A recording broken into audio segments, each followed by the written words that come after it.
¿Qué es ser de Eibar? Pues para mí siempre ha sido un orgullo. ¿Por qué?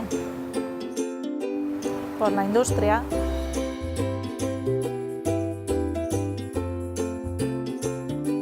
por su comercio.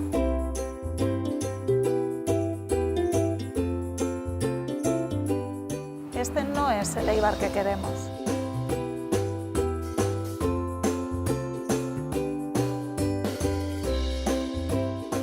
Pero hay algo de lo que siempre estaré orgullosa.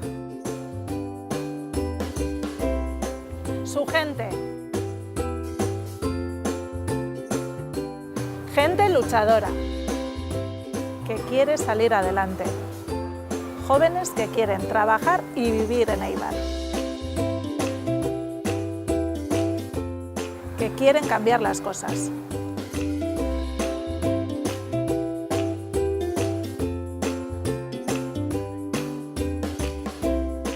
Si unimos nuestras fuerzas,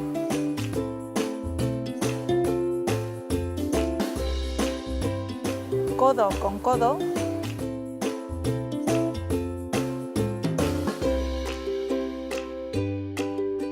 con un nuevo equipo, y contigo conseguiremos otro Eibar.